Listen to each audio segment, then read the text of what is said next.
Hello everyone, இன்னைக்கு நம்ம air pollution தான் பார்க்க போகிறோம். ஃபஸ்ட்டு, பொல்யூஷன்னா நம்ம சுற்றுச்சூழலுக்கு பாதிப்பை ஏற்படுத்துகிற மாதிரி வர மாற்றம் தான் பொல்யூஷன். பொல்யூஷனுங்கிறது ஒரு லாட்டின் வேர்டு, பொல்யூஷனம்ல இருந்து வந்திருக்கு. அதோட மீனிங் என்னென்னா to make dirty, அழுக்காக்குறது.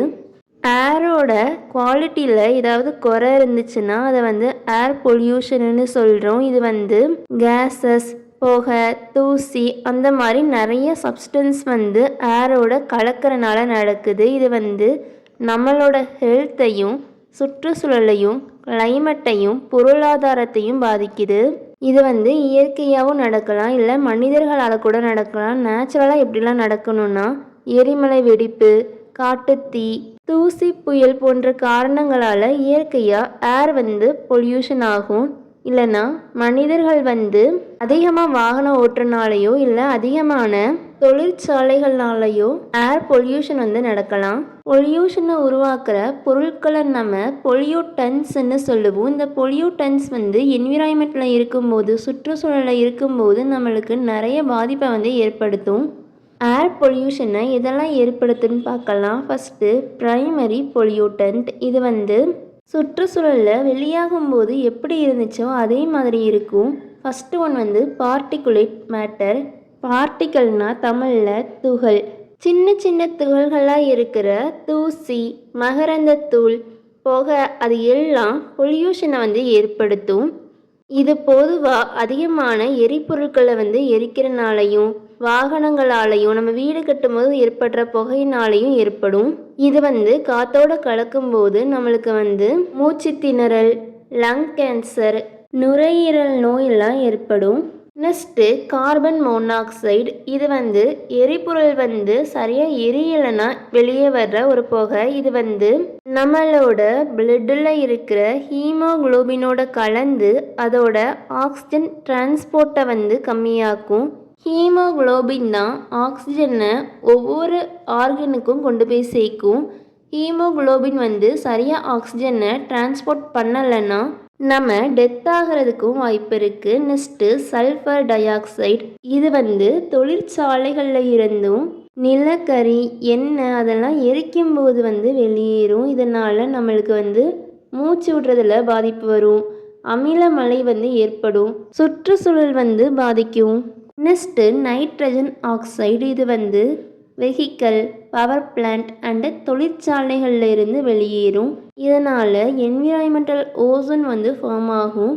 Photo chemical smack உருவாகும். ஸ்மாகுங்கிறது ஸ்மோக்கும் ஃபாகும் சேர்றது தான். ஸ்மோக்குனா புகை, ஃபாகுனா பனி.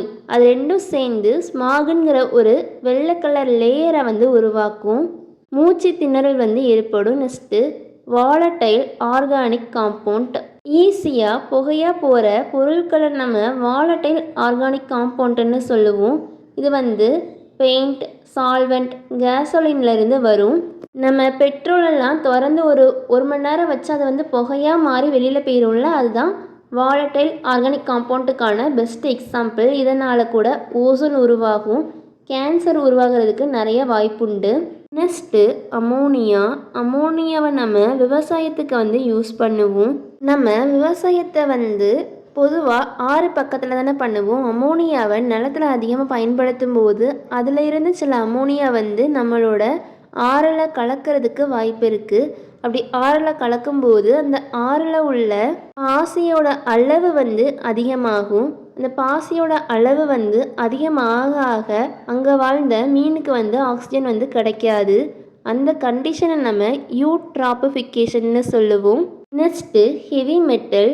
தொழிற்சாலைகளில் இருந்தும் எரிபொருளை எரிக்கிறனாலையும் லெட்டு, மெர்க்யூரி, கேண்டியம் போன்ற பொருட்கள் வெளியேறும். இதனால் நரம்பு மண்டலத்திலையும் கிட்னிலையும் பாதிப்பு ஏற்படுத்தும். கூடவே நிறையா பேர் பிறக்கும்போது ஏதாவது குறைபாட்டோட பிறக்கிறதுக்கு வாய்ப்பு இருக்குது.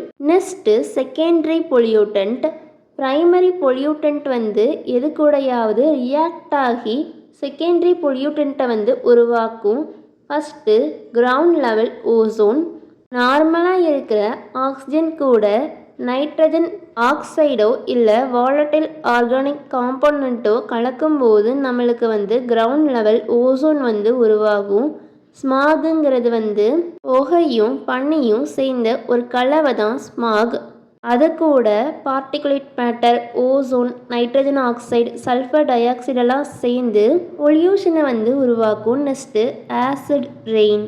சல்ஃபர் டை ஆக்சைடும் நைட்ரஜன் ஆக்சைடும் தண்ணியோடு சேர்ந்து கலந்து சல்ஃபியூரிக் ஆசிடை வந்து உருவாக்கி ஆசிட் ரெயினை வந்து உருவாக்கும்.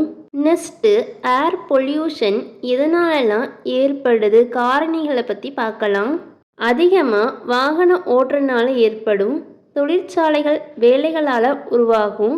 நெக்ஸ்ட்டு எரிபொருட்களை வந்து எரிக்கும் போது உருவாகும். இந்த நிலக்கரி, எண்ணெய் அதெல்லாம் எரிக்கும் போது வந்து உருவாகும். நெக்ஸ்ட்டு விவசாயம் பண்ணும்போது கூட 1-2 பொல்யூஷன் வந்து ஏற்படும். First stable burning. நம்ம பயிர் ஏதாவது வளர்த்தோன்னு வச்சுக்கோங்களேன், அந்த பயிரை வந்து அறுவடை பண்ணதுக்கப்புறம் அந்த காம்பு குச்சியெல்லாம் இருக்கும்ல, அதெல்லாம் மொத்தமாக வச்சு எரிச்சிருவாங்க. எரிச்சிட்டு அதே இடத்துல விவசாயம் பண்ணும்போது விளைச்சல் கூடுங்கிற நம்பிக்கையில் வந்து பண்ணுவாங்க. ஆனால் நாள் ஆக ஆக இந்த பர்னிங்னால் நிலம் வந்து வளம் இழந்து போயிடும். நெக்ஸ்ட்டு வேதி உரங்கள்னால கூட ஏர் பொல்யூஷன் வந்து ஏற்படும். நம்ம இந்த உரங்களெல்லாம் ஸ்ப்ரே தானே பண்ணுவோம், ஸ்ப்ரே பண்ணும்போது காற்றோட கலந்து ஏர் பொல்யூஷனை வந்து ஏற்படும். நெக்ஸ்ட்டு வீடு கட்டும்போது சுரங்க வேலை பார்க்கும்போது வர்ற தூசினால் கூட பொல்யூஷன் வந்து ஏற்படும். நெக்ஸ்ட்டு விறகு அதெல்லாம் எரித்து நம்ம வந்து சமைக்கும் போது கூட ஏர் பொல்யூஷன் வந்து ஏற்படும். Next volcanic eruption, forest fire, dust ஸ்டோம்ஸ்னால கூட பொல்யூஷன் வந்து ஏற்படும். ஏர் பொல்யூஷன்னால் வர விளைவுகளை பற்றி பார்க்கலாம். Impact of air pollution. நம்மளுக்கு மூச்சு விடுறதுல பாதிப்பு ஏற்படும். ஆஸ்துமா, லங் கேன்சர் எல்லாம் ஏற்படும். நெக்ஸ்ட்டு கார்டியோவாஸ்குலர், ஹார்ட் அட்டாக்கு, வலிப்பெல்லாம் ஏற்படும். நரம்பு மண்டலத்தில் வந்து பாதிப்பு ஏற்படும். நெக்ஸ்ட்டு சில்ட்ரனுக்கு வந்து நுரையீரல் வளர்ச்சியில் வந்து தாமதம் ஏற்படும். அவங்க வளர்ச்சியிலையும் தாமதம் வந்து ஏற்படும். ஆஸ்துமாலாம் ஏற்படும். ஏர் பொல்யூஷன்னால் பிறப்பு விகிதம் வந்து குறையிறதுக்கு வாய்ப்பு இருக்குது. கூடவே நிறையா பேபிஸ் வந்து கொரை மாதத்தில் பிறக்கிறதுக்கு வாய்ப்பு இருக்குது. நெக்ஸ்ட்டு சுற்றுச்சூழல் விளைவுகள். பயிர் வளர்ச்சி வந்து கம்மியாக இருக்கும், விளைச்சலும் கம்மியாக தரும். நெக்ஸ்ட்டு ஒளிச்சேர்க்கையை தடுக்கும் இந்த air pollution. Next acid rain. நல்ல தண்ணியோட ஆசிட் ரெயின் கலந்து வாட்டரை வந்து பாதிக்கும். கூடவே மணல் அரிப்பை வந்து தூண்டும். நெக்ஸ்ட்டு ஃபாரஸ்ட் எக்கோ சிஸ்டத்தை வந்து பாதிக்கும். நிறைய அனிமல்ஸ் வந்து சாகிறதுக்கு வாய்ப்பு இருக்குது. க்ரீன் ஹவுஸ் கேஸஸ்னால பூமி வந்து வெப்பமடையும். கிளைமேட் வந்து சேஞ்ச் ஆகும். பனிப்பாறைகளெல்லாம் உருகும். யூட்ராபிஃபிகேஷனை வந்து உருவாக்கும். ஆக்சிஜன் டெப்ரிட்டேஷனை வந்து உருவாக்கும். ஆக்சிஜன் பற்றாக்குறையை வந்து உருவாக்கும். இதெல்லாம் ஏர் பொல்யூஷன் வந்து நம்மளோட சுற்றுச்சூழலுக்கு ஏற்படுத்துகிற தீமைகள். நெக்ஸ்ட்டு பொருளாதார வகையில் வர தீமைகள். நம்மளுக்கு வந்து உடம்பு சரியில்லைன்னா கம்மியாக தானே வேலை பார்ப்போம், அதனால் ரெடியூஸ்டு ப்ரொடக்டிவிட்டி. உடம்பு சரியில்லைன்னா ஹெல்த்துக்குன்னு தனியாக ஹாஸ்பிட்டலுக்கு கொடுக்க வேண்டியிருக்கும். அதனால் ஹெல்த் கேர் எக்ஸ்பெண்டிச்சர். செடி கொடிகள் வந்து சரியாக வளராது. அதனால் நம்மளுக்கு வந்து ஃபுட் பற்றாக்குறை வந்து ஏற்படும். பொல்யூஷனாக இருக்கிற இடத்துக்கு யாரும் டூரிஸ்ட்டாக வரமாட்டாங்க. ஸோ டூரிசம், ரியல் எஸ்டேட்லாம் பாதிக்கும். இந்த ஏர் பொல்யூஷன் ஏற்படுத்தின பெரிய பாதிப்புகள். First Bhopal gas tragedy. இந்தியாவில் இருக்கிற போபாலுங்கிற ஒரு வில்லேஜில் வந்து பெஸ்டிசைடு பூச்சி மருந்து வந்து தயாரிச்சிட்டு இருந்திருக்காங்க. அந்த பூச்சி மருந்தை தயாரிக்கிறதுக்கு மெத்தில் ஐசோசைனைடுங்கிற லிக்விடை வந்து யூஸ் பண்ணியிருக்காங்க. இந்த லிக்விடு வந்து வாட்டரோட சேரும்போது புகையாக மாறிடும்.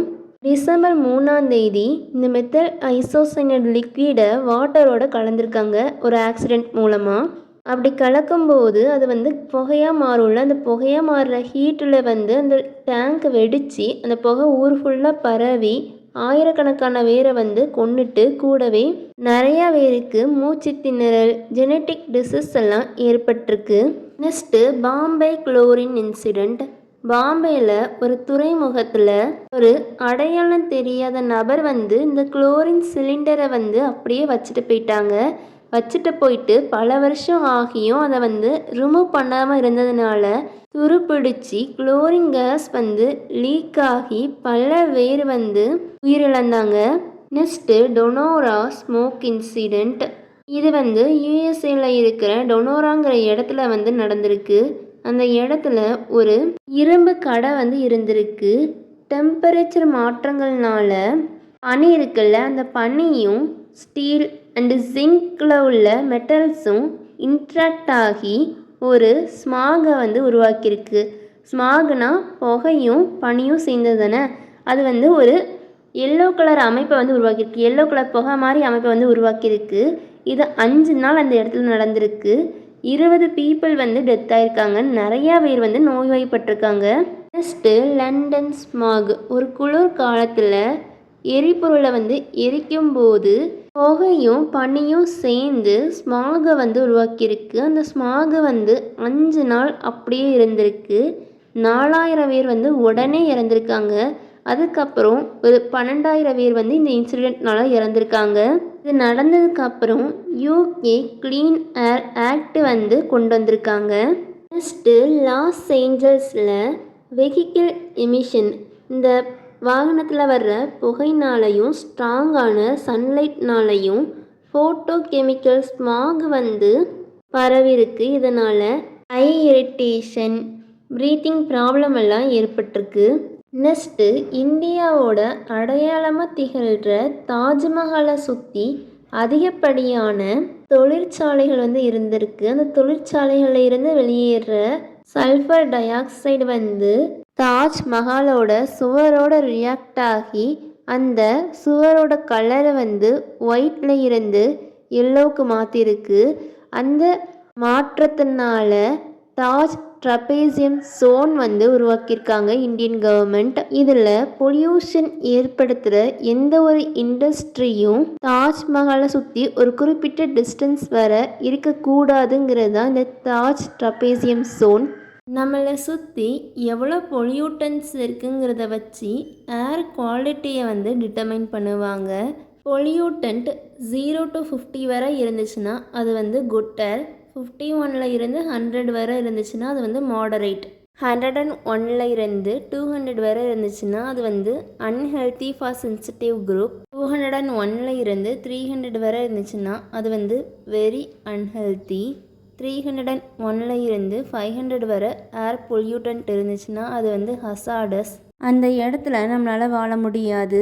நெக்ஸ்ட்டு ஏர் பொல்யூஷனை எப்படி கண்ட்ரோல் பண்ணலான்னு பார்க்கலாம். First absorption, volatile organic component, toxic gas எல்லாம் கார்பன், சிலிக்கா ஜெல், அலுமினியம் மேலே அப்படியே போய் படிஞ்சிரும். அப்படி படிஞ்சதை ரிமூவ் பண்ணுறது வந்து அப்சார்ப்ஷன். நெக்ஸ்ட்டு அப்சார்ப்ஷன்னா உரியிறது. Sulphur dioxide, nitrogen dioxide, methane எல்லாம் தண்ணி கூடவோ இல்லை ஏதாவது கெமிக்கல் கூடயோ ஆட் பண்ணும்போது வாட்டரோட அந்த பொல்யூட்டன்ட் வந்து ரியாக்ட் ஆகி நம்மளுக்கு பொல்யூஷனை வந்து கம்மியாக்கும். நெக்ஸ்ட்டு கண்டென்சேஷன் அப்போ பொல்யூட்டன்ஸை நம்ம லிக்விட் ஃபார்முக்கு மாற்றிடுவோம். ஏர் பொல்யூட்டன்ஸை நம்ம கூல் பண்ணும்போது அது லிக்விடாக மாறிடும். லிக்விடாக மாறினதுக்கப்புறம் நம்ம அதை ஈஸியாக ரிமூவ் பண்ணிடலாம். நெக்ஸ்ட்டு கம்பஷன்னா எரிக்கிறது. ஏர் பொல்யூட்டன்ஸை அதிக டெம்பரேச்சரில் ஹீட் பண்ணும்போது அந்த பொல்யூட்டன்ஸ் வந்து கார்பன் டை ஆக்சைடாவோ வாட்டராவோ பிரிஞ்சிரும். நெக்ஸ்ட்டு சைக்ளோன் செப்பரேட்டர், சென்ட்ரிஃபியூஜுன்னு ஒரு மிஷின் இருக்குது. அது வந்து ஏர் பொல்யூட்டன்ஸை வேகமாக சுற்றி அதை வந்து தனித்தனியாக பிரிக்கிறதுக்கு வந்து உதவும். நெக்ஸ்ட்டு எலக்ட்ரோஸ்டாட்டிக் ப்ரிசிபிடேட்டர்ஸ், ஒரு சில ஏர் பார்ட்டிக்கிளை வந்து கலெக்ட் பண்ணுறதுக்கு ஹை வால்டேஜ் கரண்ட் கொடுப்போம். அப்படி கொடுக்கும்போது அந்த பார்ட்டிக்கிளை ஈஸியாக கலெக்ட் பண்ண முடியும். நெக்ஸ்ட்டு ஃபேப்ரிக் ஃபில்டர், ஃபேப்ரிக்னா துணி, பொல்யூட்டட் ஏரை வந்து துணி வழியாக அனுப்பும்போது 1-2 பொல்யூட்டன்ஸ் வந்து அந்த பேக்குள்ளேயே நின்றுக்கிடும். அப்படி நிற்கிறது வந்து fabric filter. Thank you so much for watching. Wishing you all a wonderful day.